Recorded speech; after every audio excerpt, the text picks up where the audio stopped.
Ladies and gentlemen, my name is TotalBiscuit. I'm here to ask and answer one simple question. WTF is Sid Meier's Civilization 6. I did a preview video on this one with initial thoughts. Even this video could be still considered initial thoughts and first impressions. Civ games have the depth of a great abyss, and it takes a while to shake loose issues with them, as well as figure out the more in-depth mechanics and how they should work optimally.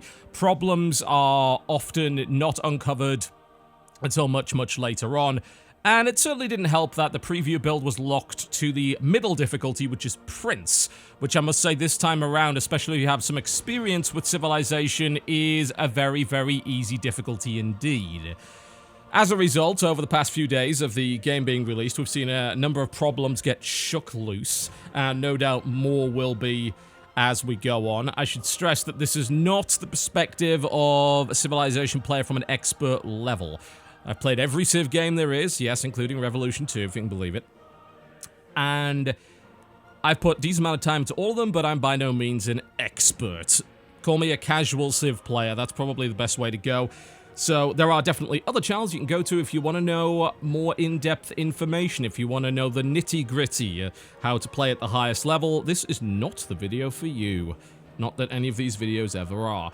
But now that we've got that out of the way, I'm going to tell you about my experience. I've spent a good 30 hours in the preview build and an additional 20 in the full build, which should be indicative that I enjoyed it, because I generally don't spend 50 hours on games I don't enjoy. I don't have to, so I don't. It's really that simple. So if you want a quick impression and you're going to get the hell out of here after I've said, did he like it? Did he not like it? Yeah, I do like it. But it's definitely not perfect. It could certainly do with some improvements, some of which should be fairly easy, and some of which may be more deep-rooted and may take a lot more time. The purpose of this video, more so than anything, is to tell you whether or not the base game is worth buying now, or whether or not you should wait. The last two Civilization games on PC, that being Beyond Earth and Civ 5, I think there was a pretty strong argument to not buy them on launch because they were lacking features. Now, Civ 5 developed into an excellent game after 2 expansions, as well as some rebalancing patches and work there, but on launch it wasn't that great, and Beyond Earth was unfortunately fairly forgettable. I admit I have not played the expansion for that. Okay, we'll have a look at some options and some the kind of things that you can do when setting up a game. Look at the variety of civilizations available. Then I'm going to jump into a later game scenario with a civilization on King difficulty, which is number 5. I've also beaten the game on difficulty 6. I admit that I do play at the online speed, which is in fact the fastest speed that you can play at, and there's a reason for that, and I'll get onto that in a bit. Let's have a look at game options to begin with and see what is available. Not a great deal has changed since the preview build. So pretty much everything that you see here was kind of available there as well. Quick combat and quick movement. I would strongly recommend turning those on. You know, the combat animations, movement animations are nice, but they will clog the game up a lot since large amounts of military units, particularly on the higher difficulty levels, are the order of the day here. I would not necessarily recommend leaving those options disabled. Autosave and turns between autosaves. You can also set your advisor to disabled, new to Civ or new to Civ 6. I'd certainly recommend turning on new to Civ 6. There are certainly some fairly major mechanical differences between this and the previous game. Animate time of day is a nice little feature. It will actually give you a day-night cycle, which is quite lovely, really. And it looks great considering the change to the art style there. Graphics options. You wouldn't expect there to be a lot in a Civ game, but there are actually a surprising number. Now, in terms of performance, the game starts to chug a little bit at late game. I will say that. I had to turn down my anti-aliasing options and go to full screen mode to keep it above 60 in a late game scenario, and that's on my system, which, again, high-end i7, 5930K, GTX 1080. It's flexing all cores, but it's not flexing all the cores, so I'm not exactly sure where the dependence of the bottleneck is. In a game like this, performance is not that important outside of things like turn times. It's a turn-based game, you're not too worried about extremely high frame rate. In the early game, the frame rate is absolutely no problem whatsoever, especially on smaller maps. And you do have a lot of customization here to improve it. I admit I've got textures at extremely high resolutions and things like that. As I said, the only thing I knocked down a bit was the AA, so that's something to look at there. The one thing that is a little annoying is you can't switch between full screen and windowed mode. While in the game, you have to do so before you load into it. This option is disabled once you get there. I'm not 100% sure why, but that is the case. Audio options, separate sliders for everything. Lovely. Nothing really missing here as far as I'm concerned. On to the language options. A surprising number. You've got to give them credit for that. That is a lot of different foreign language options, so all credit to them for that. And there's even a bunch of spoken language options as well, which we'd not expect. You know, in a very text-heavy game, it's hard enough to accurately translate to all these options. To actually give you that in terms of its audio as well is incredibly impressive. So all credit to them for that. Now, the weird thing that's missing here is a lot of interface options. You'd expect a turn-based strategy game to have quite a few of them, and this really, really does not. This kind of ties into an issue I'm going to talk a little bit about later, which is the way that the game delivers information to you, but we could do with a few more. There are actually a few more hidden away in the .ini files, including things like auto-switching units, which some people have complained about, kind of rightly so, especially at certain parts of the game. You're probably going to have a lot of military units, and you're going to be attacking an enemy. Now, what the game does is it selects in a fairly illogical order which unit to move to after you've taken action with the previous one. This results in a couple of things. The feeling of whiplash as you zip across the map to look at a worker instead of the 8 knights that you're using to attack a city with. And then, of course, back to the knights, back to workers. Like, you're zipping and zooming all over the place. It means that you could lose track of what's going on. It's a little bit visually obnoxious. Not to mention, it makes it easier to make a mistake in terms of movement, because you expect one unit, it ends up being another. You accidentally move a unit or take an action that you didn't mean to. That is something you can disable in the .ini files. I'm going to put a link in the description below with all of the little modifiers that people have so far found. There's no excuse for that not to be in the interface options, though. So I would certainly like to see that, plus a bunch of little things added to interface options. For instance, the ability to navigate with W, A, S, and D across the map, which the game does not have, nor does it have a way to rebind, as you can see through the key bindings right here. I admit I don't use a lot of these hotkeys. It is a turn-based game. There's not a massive reason to do so, but it is nice to have them anyway. Good luck ever remembering what some of these damn things are. And last but by no means least, you can turn show intro video on or off. This does not disable the splash screens prior to loading. There's an INI option for that, though, so that's always nice to see. What will be also nice to see in terms of turning things off is the Sean Bean narration upon loading a game, because it's identical regardless of where you are in the game and what civilization you're running at the start anyway. It will talk about your civilization, gives you a little bit of introduction to that, but you don't need to hear that, and you certainly don't need to hear the same speech about, you have come far.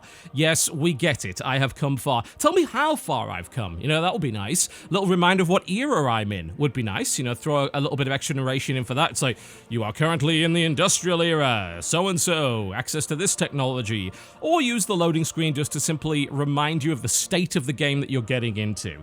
It doesn't do much of that. It only reminds you what your game speed is, what your difficulty is, and what civilization you're playing.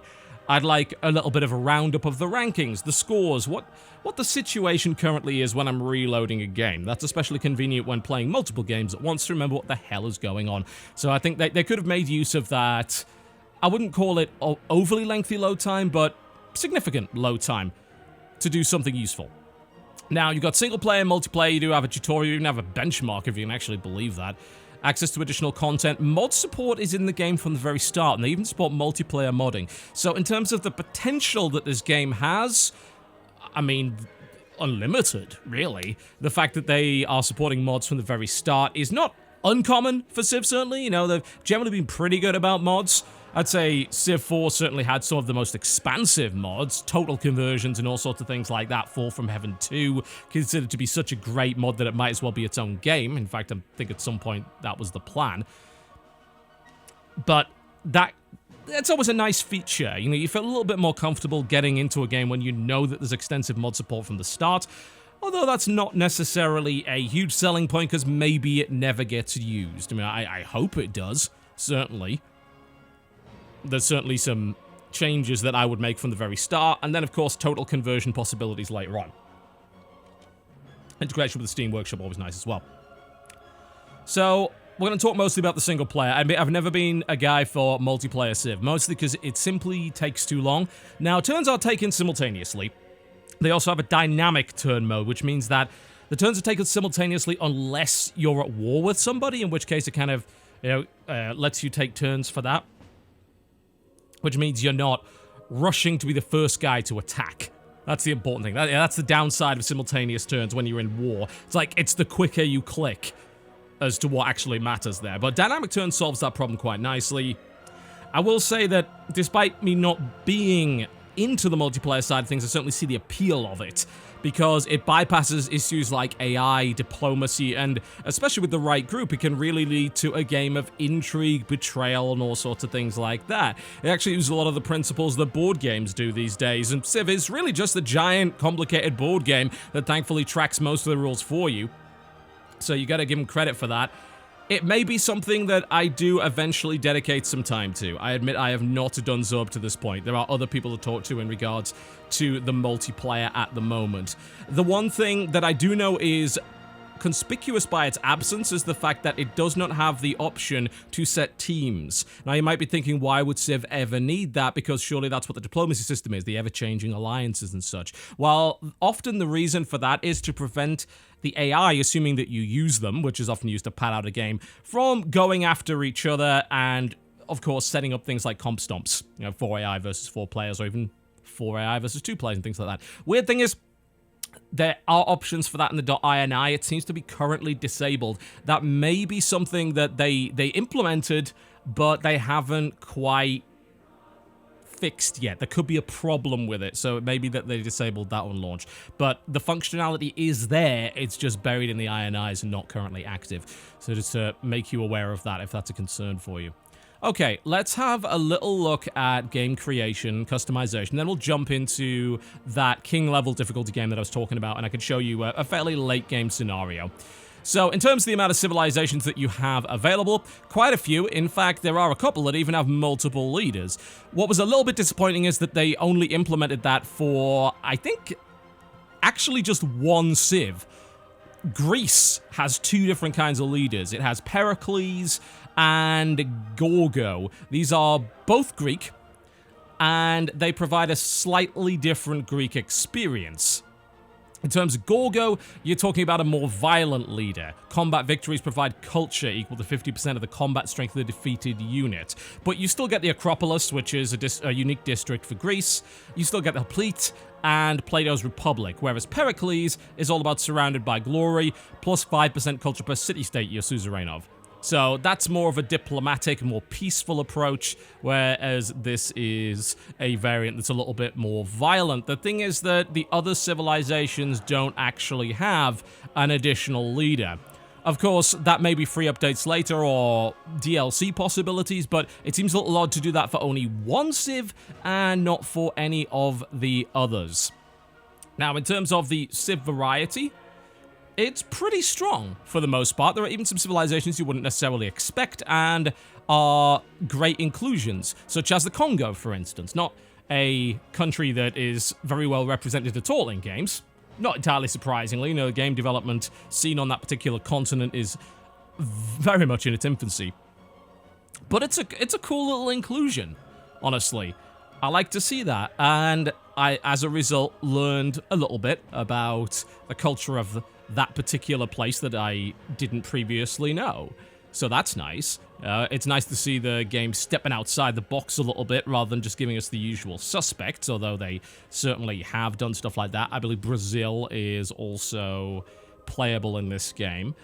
Although a very sort of minor issue with Brazil is that its unique military unit is a little odd.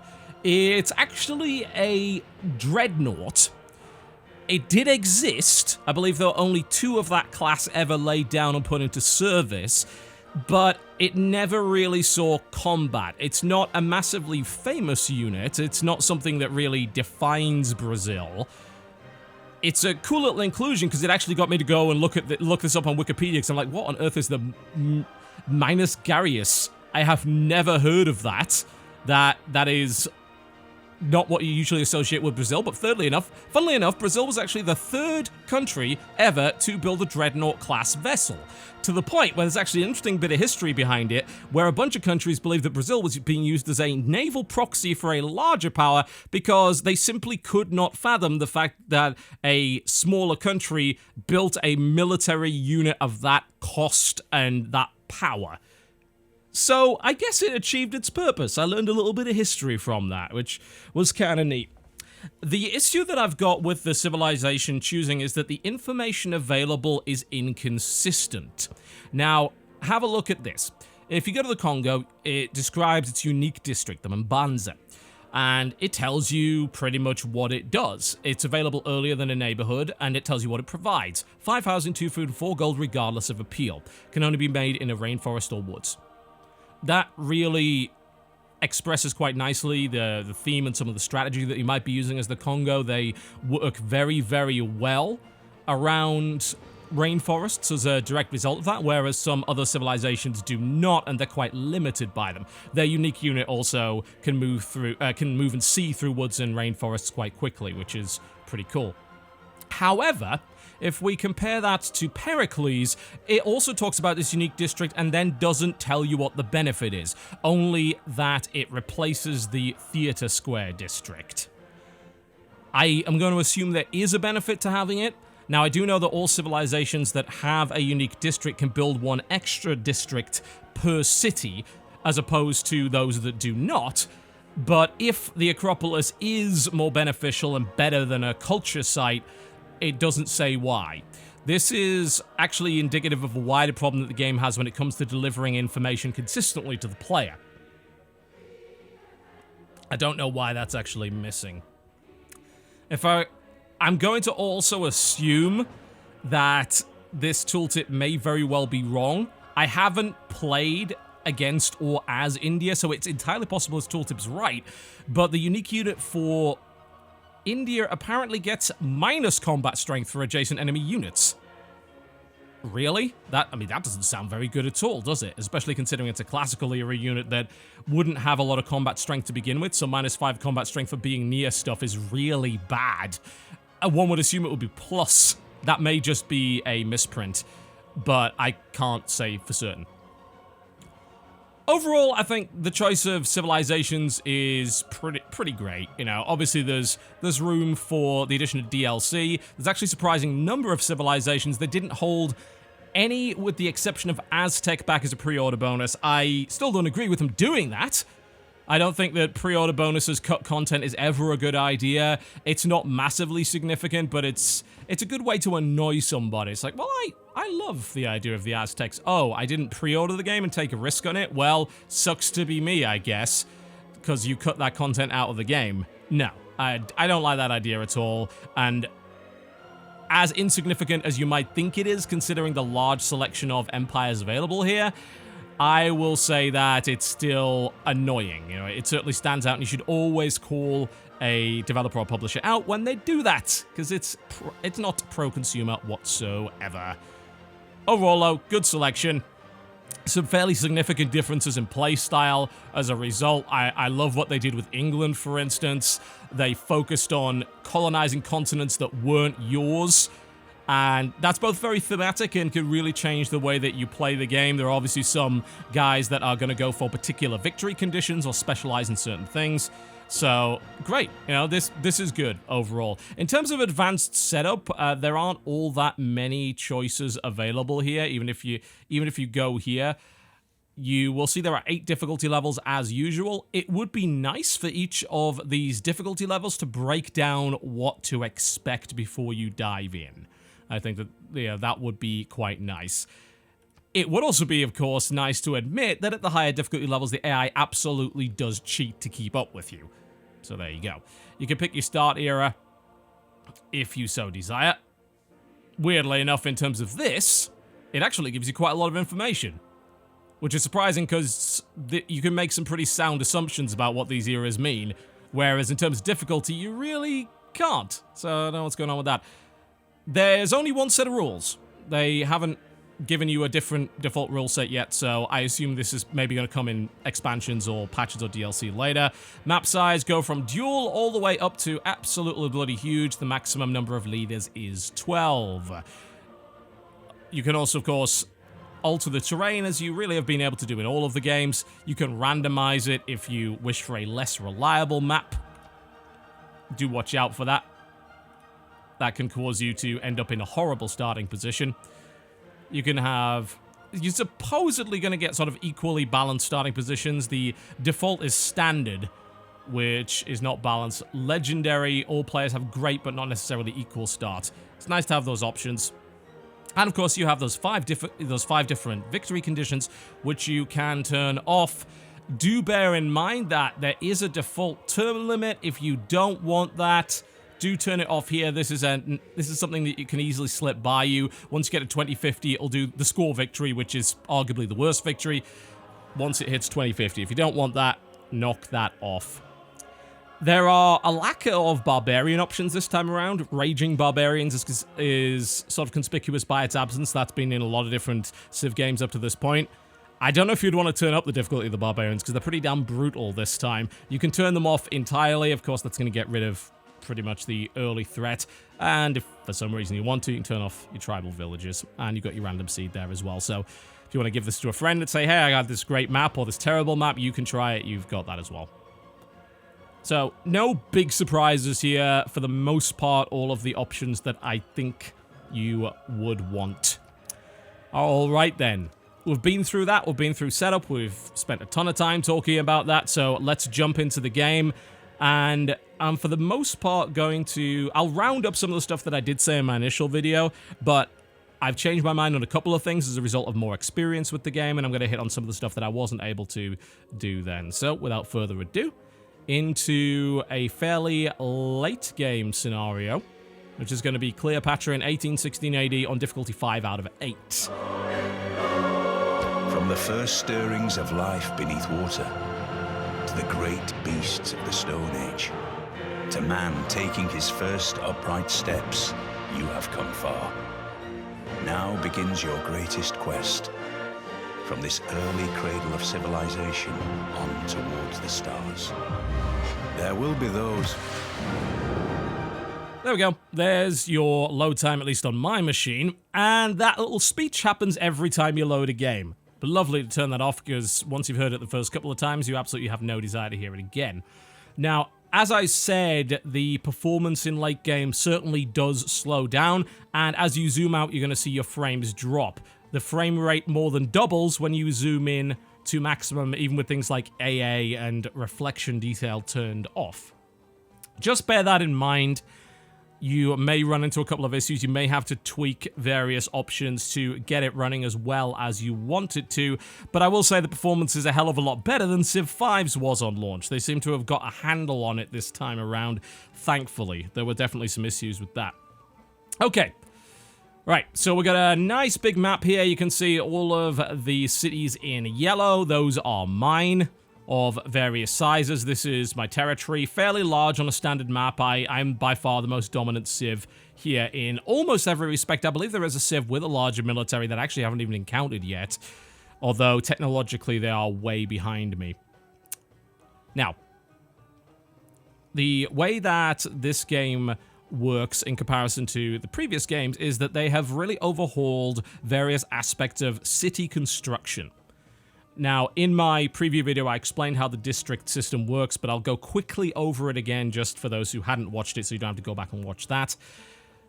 In previous Civilization games, the majority of your city was self-contained in one hex or square. So all of the buildings that you built, they were all in this little spot here.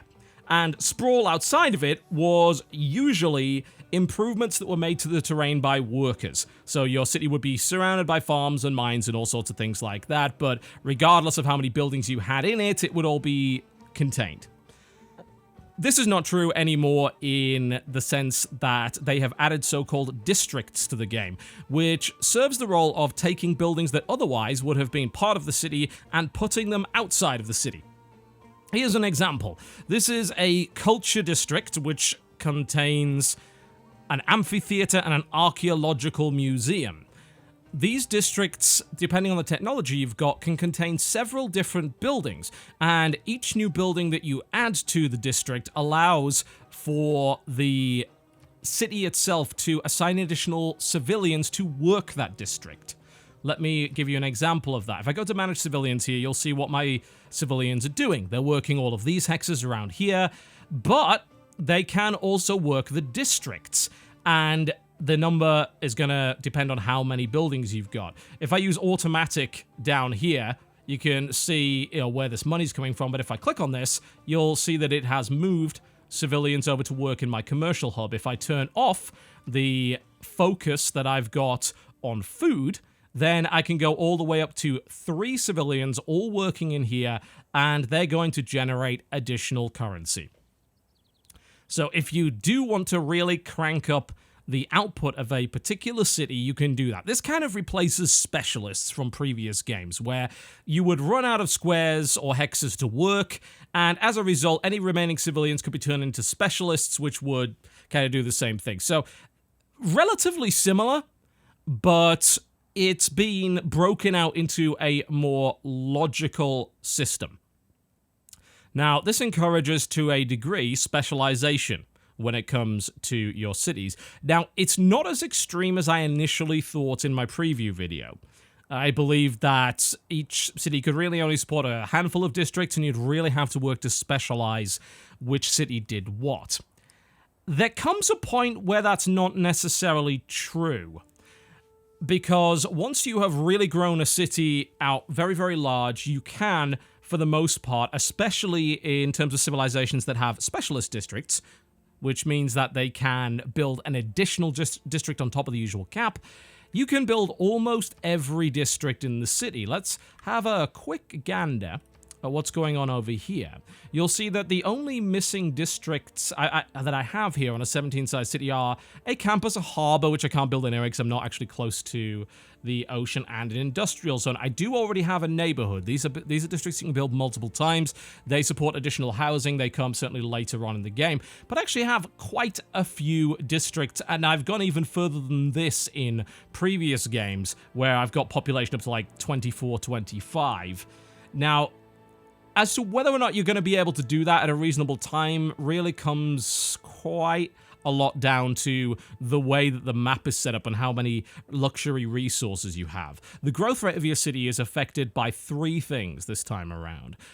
One, of course, is the obvious, that is food intake. If you don't have enough food, you're not going to be able to grow. Food, for the most part, comes from either trading or improving areas around your city with farms. Later on in the game, farms gain massive adjacency bonuses when placed near other farms, which means that your food output can increase almost exponentially in a really, really big way. So that means growth can get an awful lot faster, but you will be limited by the concept of housing. Now, housing for the most part comes from districts and improvements. Farms, again, give quite a lot of housing. Certain district buildings give housing, and there is a district that gives a ton of housing, and the name of that is, of course, the neighborhood. That comes quite late on in the game, though. I will say that. Certain civs also gain various housing bonuses from other things, and you can gain housing from certain government policies. That's another thing you have to bear in mind. The final thing that limits city growth is the concept of amenities. Global happiness is gone. This is probably for the best. There are a number of things that global happiness did in previous Civilization games which could be considered annoying, not to mention, as an overall concept, it's a little bit busted. It doesn't make a great deal of sense.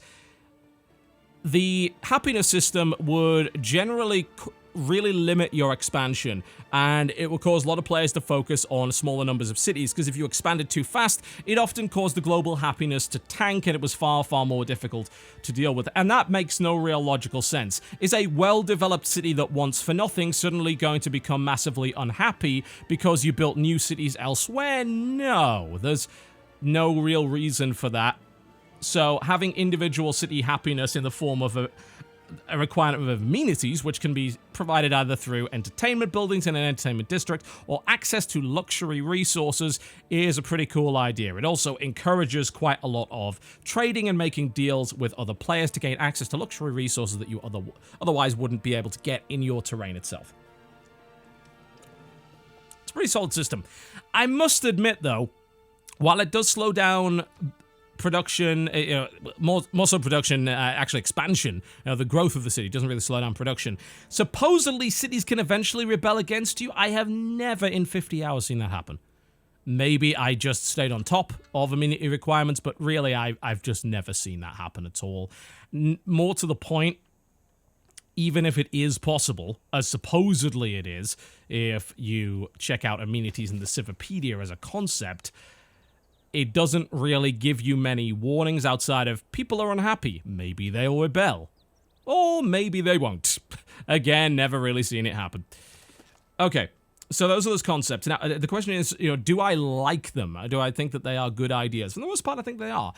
The thing that I've actually enjoyed the most in this game is pre-planning with districts and treating it very much as something of a puzzle, an optimization puzzle.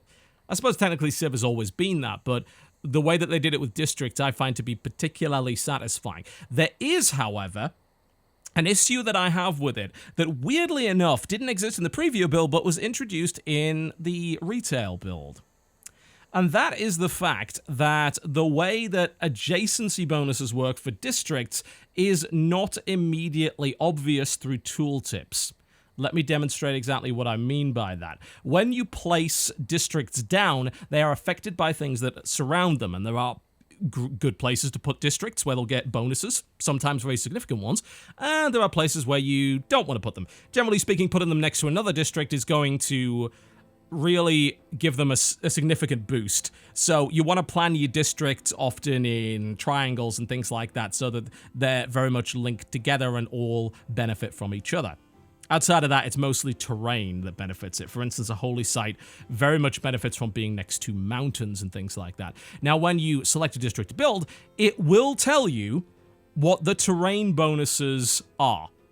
So if I select my holy site and I decide to build one next to a mountain, let me demonstrate how that works. Let me find a city that doesn't have one. Actually, I have a ton of holy sites. We'll have a look at, say, a different district instead.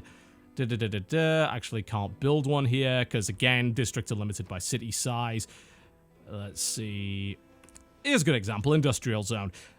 Putting this next to mines and quarries, and of course other districts definitely helps. And you can see where these bonuses are coming from. And you might think, well, okay, that's all the information you really need then. I get +2 production from adjacent districts right here. Alternatively, if I were to place it between mines and things like that, I would get bonuses for that. As I said, with holy sites, it's often like next to mountains and natural wonders and all sorts of things like that. However, that information is not available through the build menu. And the districts become available through various pieces of technology, some of which, especially the neighborhood, actually come quite late in the game. Now, neighborhoods are generally not too affected by adjacency bonuses, but it makes planning a little bit trickier. It means that you have to remember, in many ways, what some of these districts do, so that when you get them later on, you haven't put something else there, maybe a wonder or another district, or just planned your districts badly. You can't demolish districts. You can't get rid of them. You can't get rid of wonders. So the planning aspect is important, but they obfuscate information unnecessarily. I don't know what happened there. As I said, that was in the preview build, although it did appear quite inconsistently. So I find that somewhat bothersome. Eventually, of course, once you've played the game enough, you will learn that, but it is a case of when you're playing your first couple of games, chances are you're going to get nowhere near optimal placement, and that's not down to you simply not having enough experience. It's down to the fact that the game just loves to hide that info, and often hides it in the Civilopedia, whereas it should be in easily accessible tooltips. There are a couple of other issues with the interface when it comes to reporting tooltip information as well. One of the ones that stands out like a damn sore thumb is that hovering over a wonder does not tell you what the wonder does. And it's quite easy to forget, in many cases, after you've built it, what exactly it did. All it says is, these are the pyramids. Well, I could probably tell that just by looking at it, yes. You're not telling me exactly what the pyramids do. I have to dive into the Civilopedia to do that. And of course, having the Civilopedia there as a reference point is always useful. But that is the kind of information that is statistical. It should be right here. It's also a little bit hard to find if in the city information as well. If I look at that, I go to Wonders right here. Let's do that. Scroll down to Wonders. Some information is available and some isn't. For instance, you see, I have the Terracotta Army. Doesn't tell me what it does. I mean, hell, even if I hover over it, nothing happens. I can see when it comes to statistical bonuses. You know, I know the pyramid gives me +2 culture. Great, but what else did the pyramid do? It's not that those bonuses aren't still active, but because you can forget what some of those bonuses are, that means that you can get a little bit lost. You can get a little bit off track when it comes to your strategy. Now, when it comes to city planning, things like wonders are quite important because you don't work a wonder. Once you've built a wonder, it's going to take up that hex for all time. You need to consider that fact when thinking about improvements and the overall ability for your city to maximize particular parts of production. Because when they get super big, you're going to find that, oh, the specialists can't really work there, but they have to get absolutely massive for that really to be a factor, or you have to have your cities really close together. You know, it's a 17 population city. If I head on in and look at citizen management, we still have a bunch of hexes within the territory of this city that are not being worked, and of course we can get 3, and I believe in some cases 4 citizens working a district. So this city has a metric ton of wonders. Way too many, you would think. Way too many. And yet, I can still very much work other hexes and improve other hexes. It's probably not going to be the absolute best city for production as a result of the fact that I built far too many wonders in it. But it doesn't punish me anywhere near as much as I would think. A minor issue, certainly. But I think that if they really wanted to work the specialization aspect of each city and really emphasize that, limiting the border space would have probably been a good way to do it. Now, of course, border expansion can be quite slow, especially if you don't have a lot of culture to push that, but buying tiles is surprisingly cheap because the acquisition of gold is quite easy in this game. For instance, you can sell units outside of your territory, which is a little odd. If you're losing a fight, you can actually sell the unit rather than, say, have it be captured. This is particularly true with, like, non-military units. Like, oh, you've wandered a settler or a builder out of your territory. Oh, God, something's going to come capture it. Sell it. And the sale value of a lot of stuff is really quite high. It's particularly a problem with builders because builders, this time around, instead of being automated units that just work forever and take several turns to improve a tile instantly and have a limited number of charges. You can actually sell a builder when it has 1 charge left. It actually sells quite a lot of money. I haven't found the acquisition of gold to be particularly difficult in this game. They have limited its application somewhat. You can't buy districts with it, and you can't buy wonders with it. But you can buy most of the other things at a fairly prodigious rate, even at the higher difficulty levels. Admittedly, I'm sitting certainly on a civilization that's very much based on trade, and I have focused my government on that. But like I say, the sale of units is quite powerful here. And the one thing that maybe takes too long to build, being the one thing that you can't actually buy with gold, can be annoying, and that is the district. Districts take quite a long time to build, and it gets worse the more districts on the map that you have. It's not even just on a city-by-city basis, it's actually global. This, much later on in the game, actually makes the establishment of new cities and really getting them up to snuff quite challenging. You can get growth out of them quite easily, because the buffs that you get to farms later on in the game give you a ton of food. And of course, you probably have access to a lot of amenities, and you can use trade to massively boost up its growth ability. But enhancing its production is quite a little bit more challenging unless you have a really sweet spot on the map with a ton of mines and strategic resources that you can exploit. As a direct result of that, it can take a while for smaller cities to really get their districts going, and it only gets worse the longer the game goes on. It actually resulted in me increasing the speed of the game to online. Now, there are different difficulties as well as different speeds to play the game at. The standard speed, I found the production of districts to be too much. You can buy the buildings within the district after, either with gold or in some cases with faith, depending on your religion. So once you've got the district up, it's quite easy to populate it with the useful buildings. But getting there can be a real pain, especially on standard or even slower difficulties. It takes a long time. Whereas the building of units is actually surprisingly quick. This probably has quite a lot to do with the fact that you can really buff up your unit production speed with various government policies, whereas that doesn't really work in terms of the district speed. I don't believe there is a policy that increases the construction speed of districts, only the effectiveness after they've been built. So I did find that to be a bit of a problem, and it's resulted on me playing on the fastest speed from there, which I feel is a little bit too fast. I think, the quick speed is probably about the right balance, although you will still find situations where districts take forever, but you could build an army of units in the time that it would take you to build one district. I don't think that's especially good. I think there's definitely a balance issue with that they would probably want to try and resolve. Let's talk a little bit about government. I actually quite like the way that they've done it. They not only have these legacy bonuses that you can earn over time based on your previous governments, but you've really got a lot of customization when it comes to these government types. They actually give you access to a bunch of different kinds of card, which are acquired for the most part through culture. Culture was a separate research tree this time around, so you could be a technological powerhouse, but you could be culturally backwards depending on what you focused on. There are 3 tiers of government if you ignore the starting government, which is barely a government at all, really. And they all do different things, and they're focused on different kinds of playstyle. I'm currently at tier 2 here. You'll see I'm just going to unlock this so I get rid of the darkness so it's a lot easier to read. Merchant Republic. You can probably guess what that's all about. Focus on economy.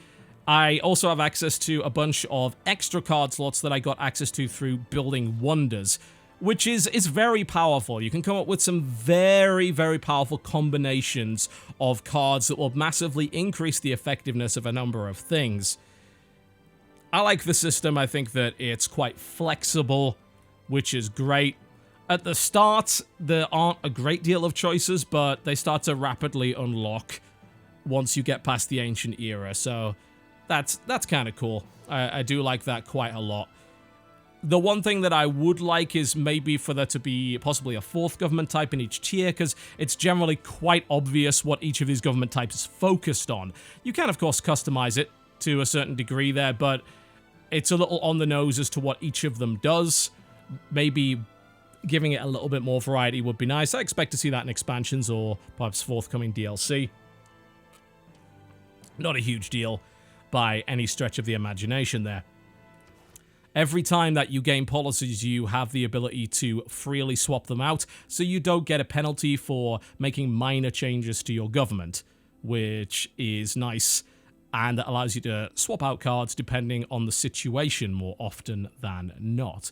Although, if you don't have a lot of culture going for you, you're going to have to pay to unlock the government, which is your little penalty, although acquiring the gold to do that, not very challenging, as I said earlier. Good little system overall. Honestly. Let's get on to what I think is perhaps the biggest problem that a lot of people are having right now, and of course is going to significantly affect your enjoyment of the game.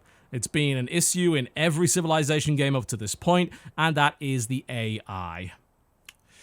Now, when I played the preview builds, I did allot some of the AI's deficiencies to the difficulty level I was playing. Standard, Prince, not really that difficult, of course. Expected some more passive AI, and yeah, definitely got it.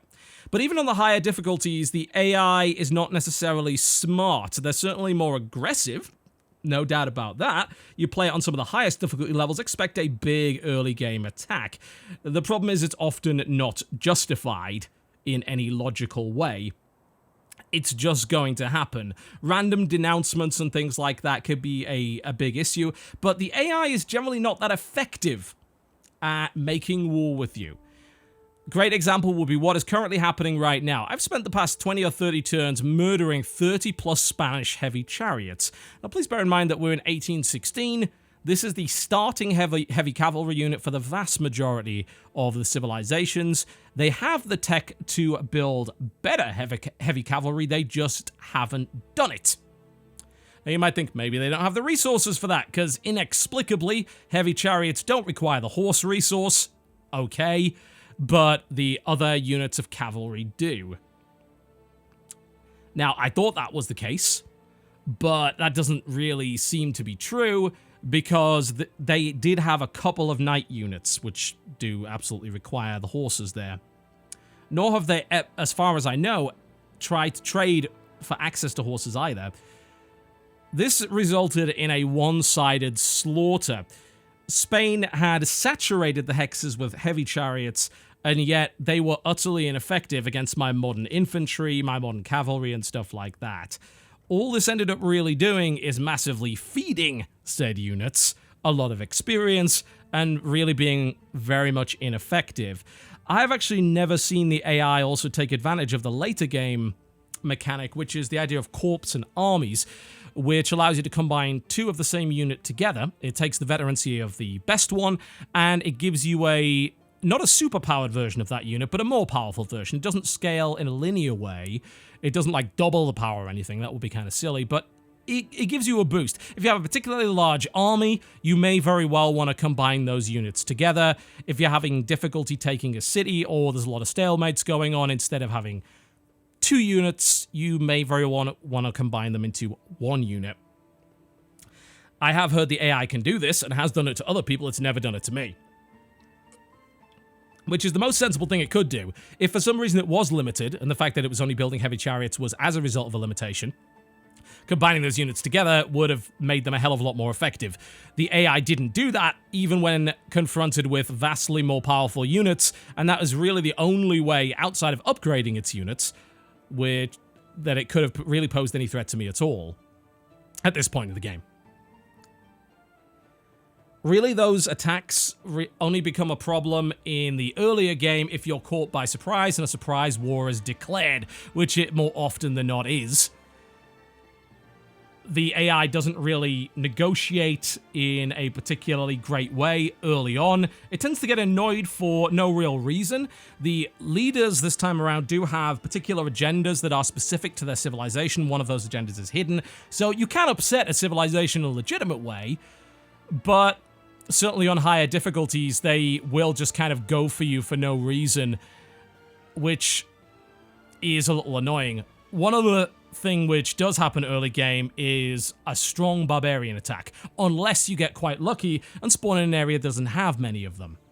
Barbarians can be a huge thorn in your side early. They're not a threat later in the game at all. They don't scale up properly, which has happened in most Civ games. But early game, they can really screw your startup in a major way. They can really hold you back, limit your expansion, pillage your improvements, which are going to be quite limited early on because of the cost of builders. And there are plenty of reasons, justifiable reasons, I think, to just restart the game if you get a bad start with barbarians. You don't gain many benefits for doing well against barbarians, which I think would have been a great way to balance their new aggressiveness. There are a couple of civs that gain some minor bonuses, but even the civ which gains the biggest, in my opinion, which is, I think it will be Samaria with Gilgamesh, it's not a great bonus. It doesn't make up for the fact that early game you can get totally hammered by barbarians. So I like the new aggressive barbarians. I just like to see them really reward people more and, of course, be a bit more consistent with who they go after. In combination with an early war and higher difficulty, they can be a real problem. Now, going back to the AI for a second, I really do think that the constant denouncements and complaints from other civilization AI is a bit out of control. A good example is that civilizations frequently denounce you for having a different government type to them. Now, if you think about this practically, when there are 9 different government types in the game, outside of the starting government type, which everybody has, it's pretty damn likely that you are not going to have the same government type as others. This is actually, and I give full credit to the Civ subreddit for actually figuring this one out, it's actually a massive diplomatic penalty to the point where being an ally with that particular civilization is actually valued slightly less than having the same government type as they do. Not only does this historically make no sense, governments of different types ally all the time throughout history, but the idea that you'd spend a ton of time building up an alliance, and it takes quite a lot of convincing to do that through the diplomacy system. You have to be very active with it. You're not really going to get one, in my experience, from just sitting on your arse. You really have to work for it. And yet you can be denounced and in some cases declared war upon for having the wrong government type, which is basically unavoidable, especially in the larger games. It's not something that you can dodge whatsoever. That is sort of symptomatic of some of the issues that the AI really has. There are also some pretty obvious bugs. There's a negotiation bug where it's possible through a certain set of actions to force a AI player to make a much higher offer than they previously did. And it's not through your masterful negotiating skills by any stretch of the imagination. It's just through a simply repeatable bug. Those are the kind of things that definitely need to be sorted out. You would expect bugs, certainly in the launch of a Civ game. That happens every single time. That's certainly one of the more glaring ones. It is going to affect the enjoyment of those, like myself, that really just play this game in single player. It's one of the big things that will, I think, make people wait for a patch rather than diving in headfirst immediately. If you are a inexperienced Civ player that wants to play around on lower difficulty levels, you're probably not going to notice it quite as much, but it is there. It is certainly very annoying, and there come these exasperating points where you think to yourself, for the love of God, I didn't do anything wrong or anything really to deserve this. I've played my diplomacy carefully, and yet the AI is still acting like a petulant child. Please stop. As I mentioned earlier, again, it's also pretty damn ineffective at war past a certain point. Not using a huge amount of corps or armies and not escorting its settlers and builders around, which is pretty crucial. The construction of a settler is costly, and despite the fact that it is a unit that should be escorted by a military unit, they often don't do it, so capturing their settlers or even just having them taken by the barbarians could be a real problem and massively limit the growth of the AI, which turns them into utterly non-threatening entities at times. I don't really like that all that much. The AI needs work. I think there's no question about it. There are definitely some positive aspects to it. Sometimes they act logically within their agendas in the way that you would expect, and other times they are utterly irrational and unpredictable. Could definitely use some work. If there is one big reason not to buy this game now and to wait for patches, I think it's gonna be that. If you, for the most part, play multiplayer, not gonna be so much of an issue for you, but I think the majority of people do play single player. In fact, actually, that's very easy to prove. You just look at the concurrent Steam stats versus the number of active multiplayer games. The vast majority of people do play single player. Limited AI is a problem. Do you want to see that? One thing that the AI is very good at is founding all the damn religions before you. So let's talk about the religion system. I'm glad that they incorporated this immediately because the addition of religion was in an expansion in Civ 5, and the addition of religion was a pretty damn big deal. Great system, obviously very important part of world history, gave you a different way to win, gave you ways to influence others. The AI is very much on top of getting those religions founded. In order to do that, you need to get a great prophet after earning some faith to found a pantheon, which is a set of basic beliefs. Then you get your great prophet. That allows you to found your religion. You pick 2 beliefs, and then once you've built 2 more apostle units, you can codify the other 2 beliefs.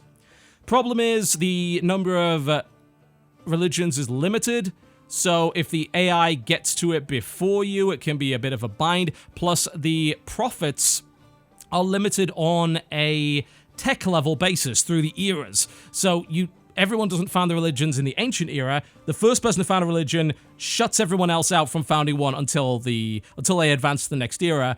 But it is actually quite easy to not be able to found your religion, which does take a lot of the strategy out of the game, and it makes it far less enjoyable if you don't get to found a religion. There are 1 or 2 civs that really don't care so much about that. In fact, there's one that even benefits from it, but it's irritating. It's very irritating to see that happen. And it's difficult to stop, honestly. It's something it's hard to respond to. The Great Person system is done through this menu right here, and you gain points for different great people through different things. But each of these categories has a great person per era. So there are some that, once they've been taken, you can't access another great person in that category till later on. The one that gets taken the most is always the great prophet. There's no such thing as a modern era or a information era great prophet. Religions are founded very, very quickly. So that can be a bit of a bind. What I have also noticed is that religions can also be wiped out very quickly. Now, maybe this is necessary because of the religious victory type, but you can found a religion and have it instantly wiped out by a sea of religious units. There are 3 religious units in the game. The missionary, which is your basic I'm going to spread belief unit, which can also engage in what's called religious combat. We'll get onto that in a minute. Apostles, which are more powerful. They start with a random upgrade. Don't really know why it's random. That can actually vastly change the usefulness of said thing. You get to choose between 1 of 2 from a randomized set. And the Inquisitor, which is available a little bit later. That's very good at removing rival religions from cities and pretty good at religious combat as well. The problem is that you can find a religion, have it immediately wiped out, and there's no way to get it back. There's no concept of the Holy Land in this game, which has been used in previous Civ games, where the place that you found your religion is super resistant. Not only that, but could spark that religion off again, even if you get heavily inundated with another religion. If you lose the majority control of religions in all of your cities, there is no way to come back from that. Because all of the religious units you're going to build are going to be for the dominant religion, not yours. You just simply can't do a lot about it.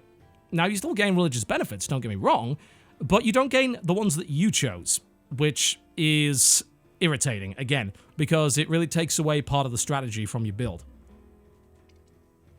Something needs to be done about that. Maybe, make the place where the religion was founded highly resistant, or allow it to always have a spark that lets that religion be reignited. Maybe it's tough to keep spreading that religion when you're a minority religion, I get that, but don't make it impossible, and don't make it possible to wipe out a religion literally the turn after it was founded.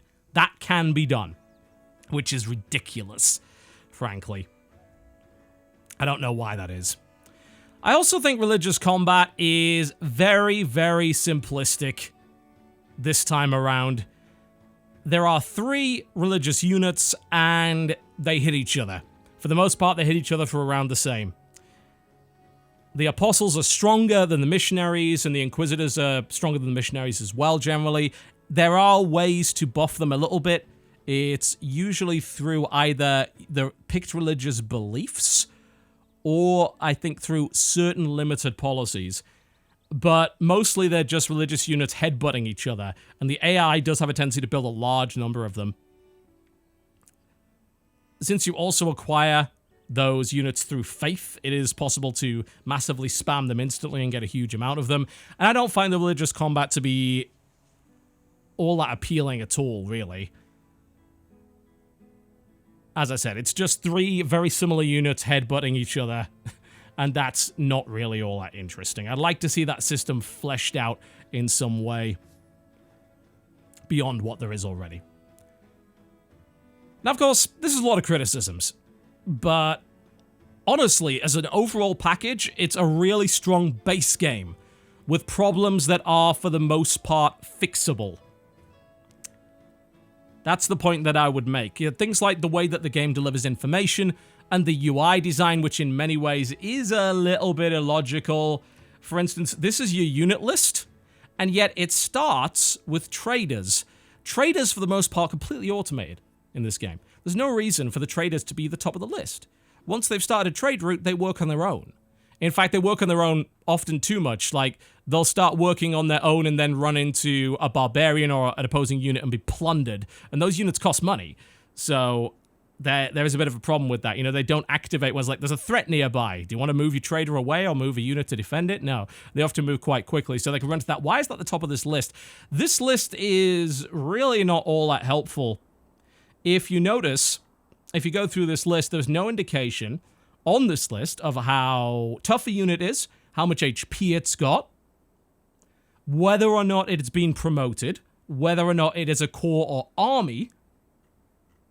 The only indication you really have is the fact that you can name them once they've been promoted a little bit. So that helps recall what certain units, you know, I know, for instance, the Ghost Infantry is my really strong level 5 army. That's the strongest unit I've got. But it is a bit difficult to remember what all of these units do. I would like to see just a full-on military screen instead of this, frankly, quite well-hidden unit list. It can cause you to forget that you have certain units. Thankfully, at least it indicates that there are sleeping units, and it says that the units are fortified, but this could be an awful lot better. This could be its own screen. Probably should be its own screen, especially later on in the game when you have a lot of units to handle. I'd like to see elements of that in terms of the UI changed. Some of these little icons are really, really small. It's also possible for the UI to not actually be large enough to incorporate all of these icons if you have a ton of stuff. So there is a bit of a concern with that. Those are all things that are very fixable. As I said, it's a very, very text-heavy game. There are, I think, better ways to represent a lot of the stuff, especially on the city lists. You could do an awful lot of it, including, say, with the policies, through these fairly obvious icons that will allow you to see at a glance what things were. Text size is really, really small, and that it doesn't scale all that well. So I'd love to see the option to increase the font size and just a bit of a pass on this UI to make it better overall. Most of it's fine. It could be better. The AI is going to be that real sticking point. Until that gets patched, it makes the game less than an absolute must recommend in its current state. It is a well-fleshed out game. It's far more well-fleshed out than the previous 2 Civ games were on launch and without expansion packs. I will say that. If you have not played a Civ game in quite some time, this is probably a pretty good time to get back into it. Especially if you're interested in playing multiplayer with friends over the single player where you don't have to worry too much about that AI. There are always going to be these little things that bother people, no doubt. I think that there are certain points, for instance, later on in the game where managing what your hexes do can be a little bit of a pain because you can't automate the workers, and you have a ton of territory to cover. So I spent one of those games probably hours and hours just building builders and trying to figure out what the right thing to build there was. There aren't a huge number of choices. They're mostly restricted by the terrain type, which is fine for the most part, but it would be nice to see a couple of additional improvements of buildings that you can do. That lack of automation certainly can become a little bit busy work later on, depending on how fast you expand and how large the map is. It's just generally you have access to so much territory that it can be a bit of an issue. But I could spend hours and hours sort of nitpicking at the game, but overall, it's pretty damn strong. You have, in my opinion, what is a great presentation this time around. I love the fact that wonders do appear on the map. That's phenomenal. That gives a nice feel to it. And the fact that the city sprawl is great as well. You even have minor details, like when farms are worked, they will look like they're being worked. When they're not, they will become fallow and brown, and farms naturally link together as well. So it looks like you have a mega farm there, you know, it's a big spread of fields as opposed to individual hex-based buildings. A lot of detail's been put into that. Big hang-up for some people is that they don't like the fact that the game has been made a little bit more cartoony.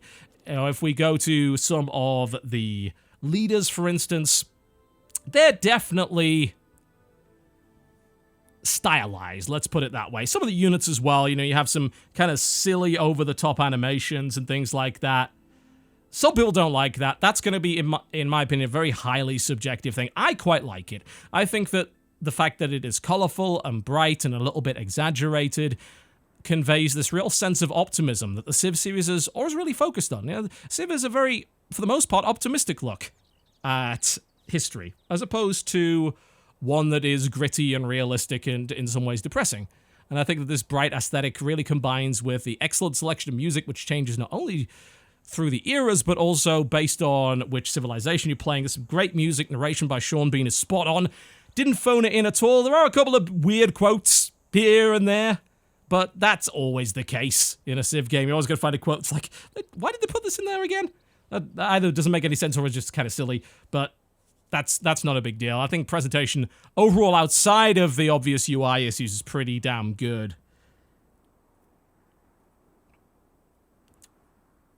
My conclusion is that it's not a massive risk to buy in right now, but there are a couple of glaring issues that do need to be tackled. It's not features for the most part.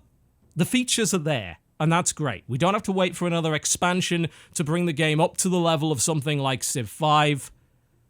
You can argue, of course, that there are a couple of other things in Civ 5 that are not here yet, such as corporations. Cool, yeah, I understand that. But the majority of the big features are in from the start. It doesn't feel like one step forward, two steps back, or three steps back, which has definitely happened in the last couple of Civ games. So it is a safer buy on launch, and I can't wait to see where they go with it. I think it's a very, very solid base. There are great possibilities for expansions, patches, mods, and DLC. So I imagine this game is going to be alive for quite some time. But for those who are looking to focus on single player, you may certainly run into a laundry list of problems with the AI that I could spend a long time talking about, but you're probably better off just going up to one of the massive lists on some of the subreddits and the big, more detailed boards from guys that have played thousands and thousands of hours of Civ. Still a great game. On launch. It's not broken, in major ways anyway. It's not missing a ton of features. It's well presented, and to me, it has made a set of fairly large, radical changes that really improve the game and make the process of building out less than just ticking off boxes on a list.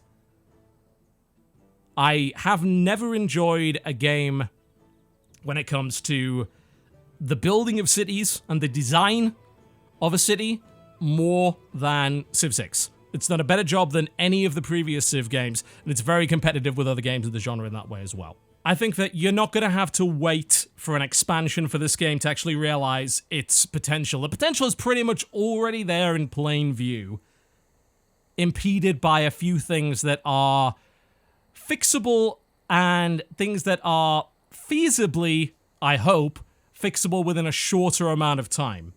I'd like to see the devs, start to address this sort of stuff and give us a roadmap for tackling these various issues.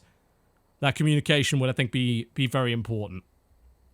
But considering how many games we've had over the past couple of years that have launched in either unplayable or states that simply make you wonder, why did I buy this over the last one? What's the point?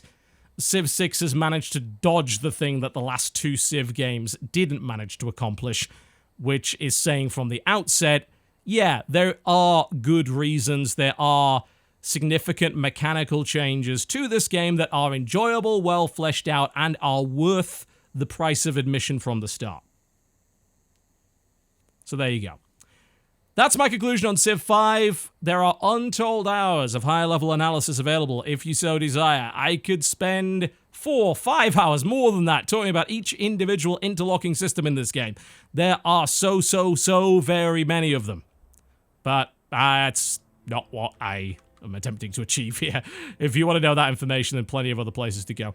My name's been TotalBiscuit. Thank you very much for watching Civilization 6, ladies and gentlemen, available for $50 or your regional equivalent on Steam. If you enjoyed this video, by all means, do feel free to click the like button. If not, dislike button is right over there, and I'll see you next time.